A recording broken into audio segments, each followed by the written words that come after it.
ito na yung portal, oh. Binuksan na yung mga nakaharang na bakod.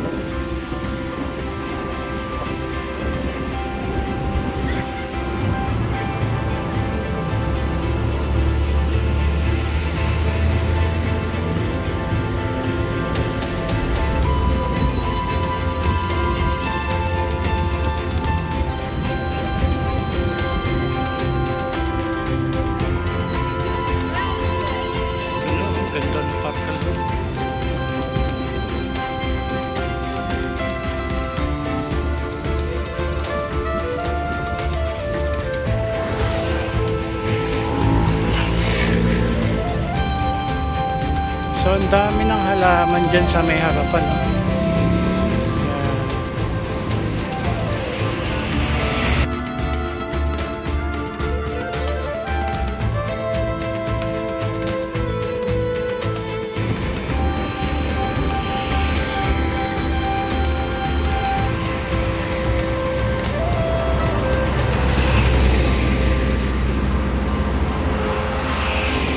So mula rito sa Macapagal hanggang doon sa may Jokno Boulevard, yung haba nitong sakop nitong Parcal Mall.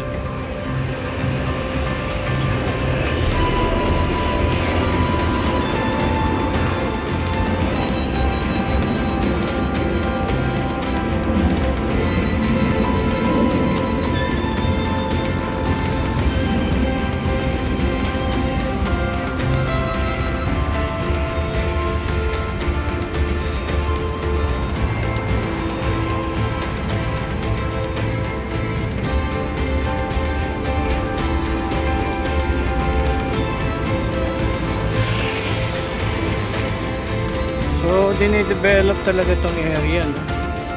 Dito tayo sa may Asiana. Kaya malapit lamang din ito sa Mall of Asia.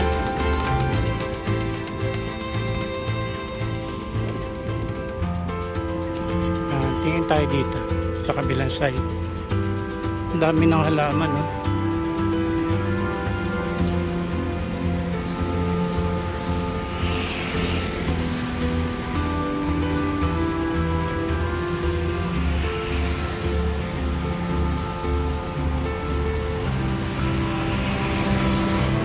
Define city living. Malapit din pala ito sa City of Dreams. Ayan.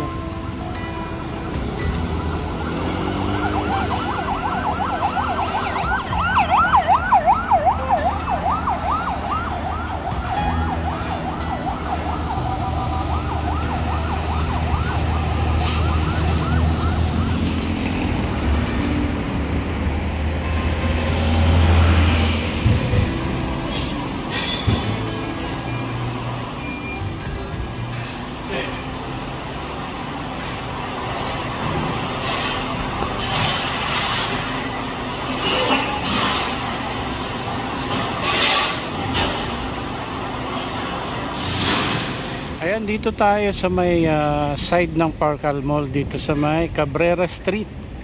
At ito, tanaw natin itong mga nagagandahang building na ginagawa rito, no? Mula dito sa may Macapagal Road, hanggang doon sa Jokno Boulevard.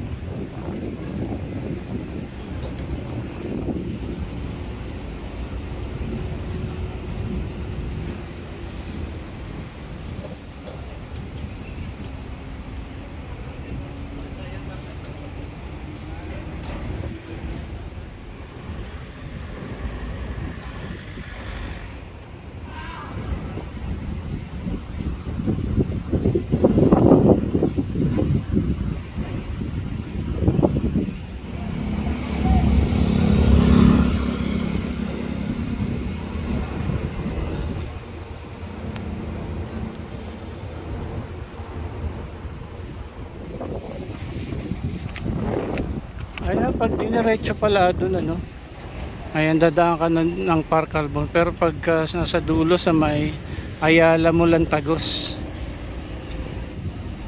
ayun,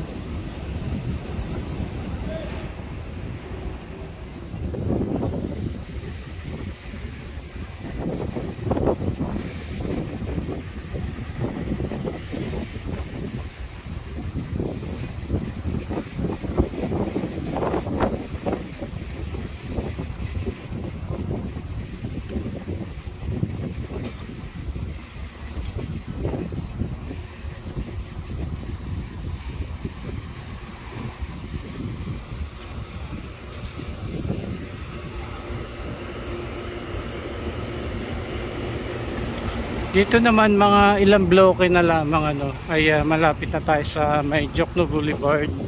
Pero napakaganda ng ginawa nila rito.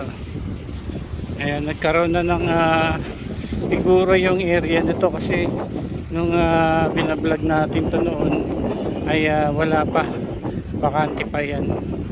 Pero ngayon may mga damo na at mga halaman tayo nakikita dyan.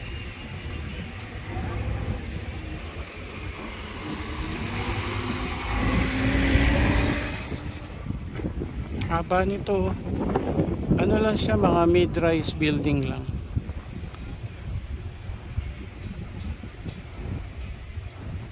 Ang kagandahan pa rito yung mga kable nasa underground. Ganyan yung sistemang ginawa dito. Ayan, ang ganda oh.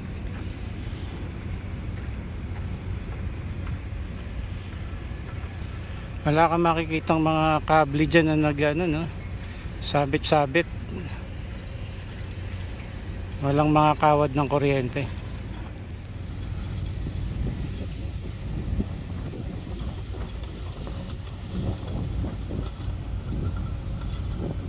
Ayan, dito na tayo sa may Jokno Boulevard sa likurang bahagi nitong Parcal Mall.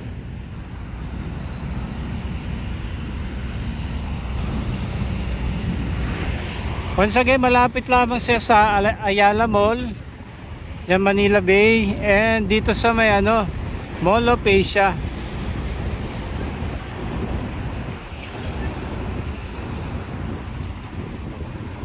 And kitang-kita rin natin mula rito yung Solaire. Ayun oh.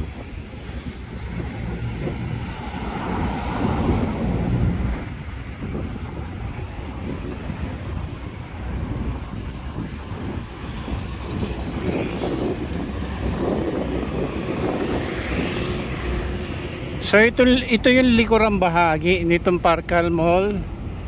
Ayan, patuloy po yung construction dyan. Nahabol nila para sa pagbubukas sa December.